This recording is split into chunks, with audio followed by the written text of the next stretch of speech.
দীর্ঘদিনের লড়াইয়ের পর অবশেষে সাফল্যের হাসি নদিয়ার রানাঘাট 2 ব্লকের আরুনঘাটা গ্রাম পঞ্চায়েতে আজ এক নতুন অধ্যায়ের সূচনা। দীর্ঘদিনের ক্ষোভ, বঞ্চনার অভিযোগের বিরুদ্ধে আজ সকাল থেকেই সরব হন বিজেপির পঞ্চায়েত সদস্যরা। তাদের দাবি, বারংবার অপমান, উন্নয়ন থেকে বঞ্চনা এবং প্রকৃত প্রাপকদের না দিয়ে অন্যদের সুবিধা পাইয়ে দেওয়ার বিরুদ্ধেই এই প্রতিবাদ। পরিস্থিতি যত এগোচ্ছে ততই বাড়ছে চাপ। অবশেষে বড় সিদ্ধান্ত, পঞ্চায়েত প্রধানের পদ থেকে লিখিতভাবে ইস্তফা দিলেন তৃণমূলের প্রধান অনামিকা মণ্ডল। এরপর থেকেই যেন বদলে গেছে গোটা পরিবেশ। জয় শ্রীরাম ধ্বনিতে মুখরিত হয়ে ওঠে পুরো এলাকা। বিজেপি কর্মী সমর্থকদের মধ্যে দেখা যায় উচ্ছ্বাস, আনন্দ এবং স্বস্তির ছবি। মিছিল করে আরুনঘাটা খাল মোড়ের পার্টি অফিসে পৌঁছান তারা। উৎসবের আবহ যেন চারিদিকে। দীর্ঘদিনের অপেক্ষার পর এই সাফল্যে খুশি এলাকাবাসী। এখন এটাই প্রশ্ন, এবার কি সত্যিই বদলাবে পঞ্চায়েতের চেহারা? উন্নয়নের আলো কি পৌঁছবে সাধারণ মানুষের ঘরে ঘরে? সময়ের অপেক্ষা। তবে আজকের দিন আশা আর নতুন অধ্যায়, সেই হিসাবেই দেখছেন প্রত্যেকেই।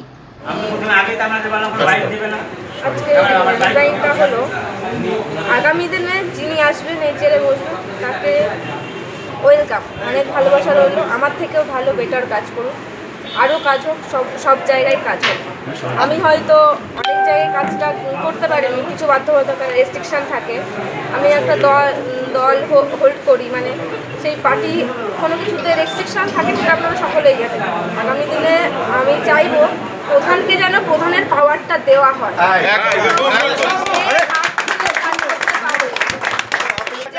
যেন নিজের ইচ্ছে মতো তার ভোট পরিচালন করতে পারে।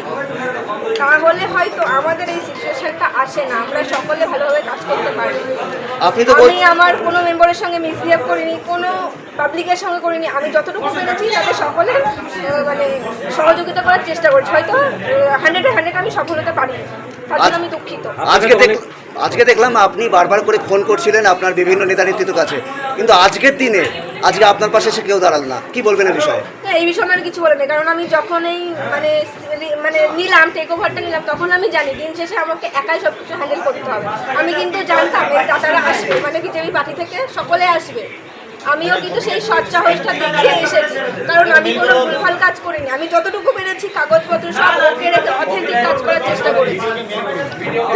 আমার কোনো ভয় ডর নেই যে আমাকে কোথাও যেতে হবে বা কি আছে, ঠিক আছে। আমি বিতর্ক চাই না, পরিষ্কার। আমি হলো সাধারণের জন্য কাজ করতে চাই, পরিষ্কার। যতটুকু পেরেছি করেছি। আগামী দিনে যিনি আসবেন তিনি আরো করবেন। আপনি সন্তুষ্ট তো? আচ্ছা, আপনি যে আজকে সইটা করলেন, এটা কি আপনার পঞ্চায়েতের যে সমস্ত এরা যে বিজেপি মেম্বারদের যে অভিযোগ যে দুর্নীতি হয়েছে, সমস্ত দায়ভার কি আপনি মাথায় নিয়ে সই করলেন? না, কোনো দুর্নীতি হয়নি, আমি এখনো বলবো দুর্নীতি হয়নি কিছু। আমি উঠার আগে দেখলাম একটা বৃদ্ধ মহিলা কাঁদতে যাচ্ছে, দীর্ঘদিন থেকে বিধবা টাকাটা পাচ্ছে না। সেটা কেন পাচ্ছে না সেটা হয়তো আমরা কম বেশি সকলেই জানি। তিনি বলেছেন ঘর পাচ্ছেন। আমি তাকে জিজ্ঞেস করেছিলাম যে ব্লক আমাদের যে লিস্টটা প্রোভাইড করবে তাতে তার নাম আছে কিনা। তার নাম থাকলে যদি পাওয়ার যোগ্য হতো সে ঘরটা অবশ্যই পেত। আর ঘর হওয়ার সময় আপনারা সকলে সিএম একটা অর্ডার করেছিলেন, এখানে প্রধান মেম্বার কেউ ইন্টারফেয়ার করতে পারে না। আমরা করিনি, আমরা লিস্ট দেখেছি। যখন পুরো স্যাংশন হয়ে এসছে, তারপরে এসছে, আমাদেরকে বলা হয়েছিল ওখানে রিপ্লেস, তখন দেখেছি। তার আগে আমরা জানতাম। আপনার যদি কোনো মানে করতে হয় ডিডি অফিসে শুনবেন, যে সময় যারা ইনকোয়ারি করেছেন তাদেরকেও আপনারা জানতে পারেন যে আমরা হস্তক্ষেপ করেছি না। হ্যাঁ, যোগ্য ব্যক্তিরা বলছেন পাইনি, সেই কাটার জন্য অ্যাপসে হয়েছে, সেটা তারাই বেশি বলতে পারবে। কতদিন অ্যাপস ধরে হয়েছে? আপনি কি স্বেচ্ছায় হতে পারে, 5 বছর হতে পারে। কথা বলবো না, আমি তো আগে স্বেচ্ছায় কি আপনি আজকে রিজাইন করলেন?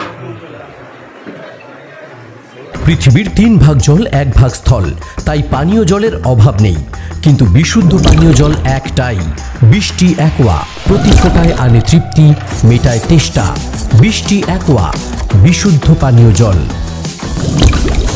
মেম্বাররা এবং বিজেপির কার্যকর্তারা সকাল থেকে আরুনঘাটা পঞ্চায়েতে এত মানুষের ভিড়, আজকে কি ব্যাপার, এখানে কি হচ্ছিল?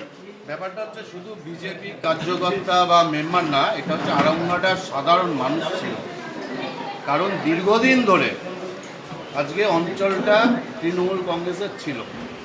এখানে আমি আগেও বলেছি, এখানে শুধু পেন ওয়ার্ক হয়, কোনো কাজ হয় না।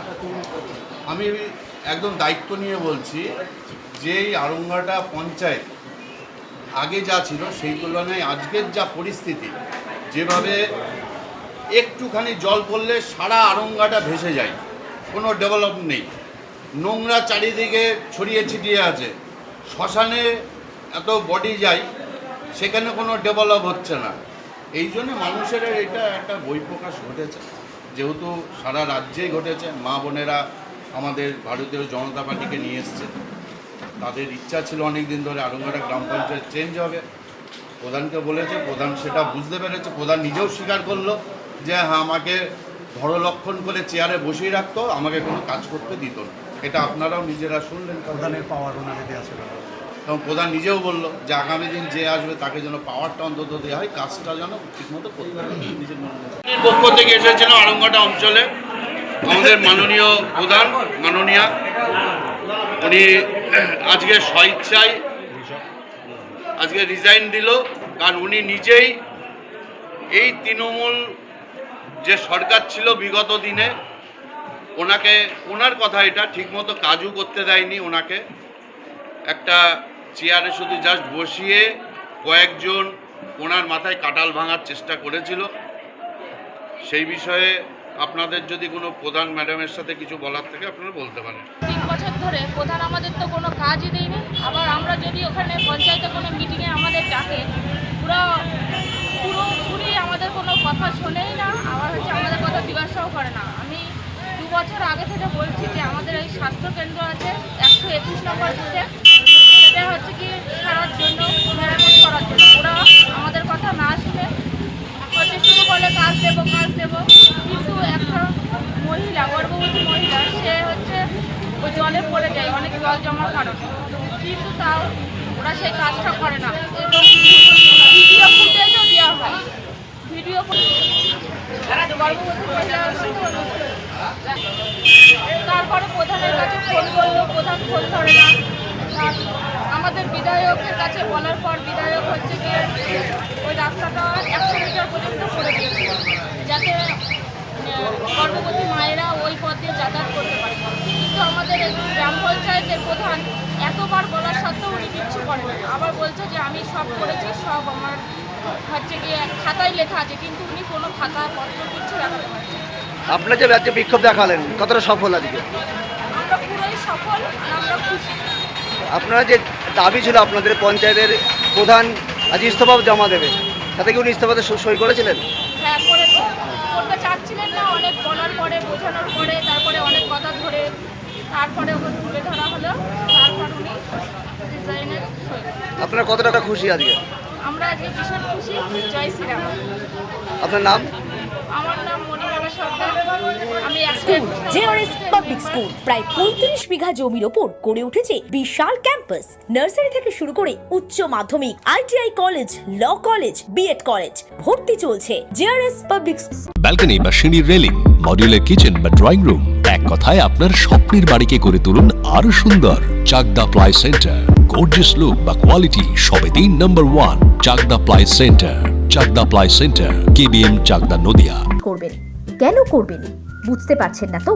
সঠিক গাইডলাইন পেতে আজই আসুন নদিয়ার চাকদাতে নিবেদিতা প্রাইভেট লিমিটেডে। Nibedita private limited, marketing and distribution service. Chakda aluminium centre, ply, কাঁচ, laminates, kitchen fittings, door lock, window ও অ্যালুমিনিয়ামের খুচরো ও পাইকারি বিক্রেতা। চাকদা অ্যালুমিনিয়াম সেন্টার, পূর্বলালপুর 50 নম্বর রেলগেটের পাশে, চাকদা, নদিয়া। হোমওয়ার্কটা করেছো? হ্যাঁ স্যার। এ বাবা, ভুল করেছো কেন? চোখে কেমন ঝাপসা দেখছি, লিখতে আর পড়তে খুব সমস্যা হচ্ছে। চাকদার মডার্ন অপটিক্স থেকে ভালো চোখের ডাক্তার দেখিয়ে নাও। প্রতিদিন প্রকৃত চোখের ডাক্তার ও দৃষ্টি বিশেষজ্ঞ মডার্ন অপটিক্স, চাকদহে। স্যামসাং, জিও, রিয়েলমি, নদিয়ার একমাত্র অথরাইজড ডিস্ট্রিবিউটর ঘোষ কমিউনিকেশন, থানার মোড়, চাকদা। ভাবছেন 3 স্টার ক্যাটাগরিতে কাটাবে? রুম রে মাত্র 1500 টাকা থেকে স্টার, খাওয়া দাওয়া রিজনেবল প্রাইস। নদিয়ার একমাত্র 3 স্টার ক্যাটাগরি হোটেল এনবি সোনার বাংলা হোটেল, কল্যাণী এইমসের ঠিক উল্টো দিকে, কল্যাণী, নদিয়া। নদিয়া জেলার সবথেকে বড় বিল্ডার্স চাকদার মা মনসা বিল্ডার্স রড ও সিমেন্টের পাইকারি ও খুচরো বিক্রেতা। মা মনসা বিল্ডার্স, পদ্মবিলা, চাকদা, নদিয়া। রড কেনাকাটায় থাকছে ডিসকাউন্ট অফার। মা মনসা বিল্ডার্স।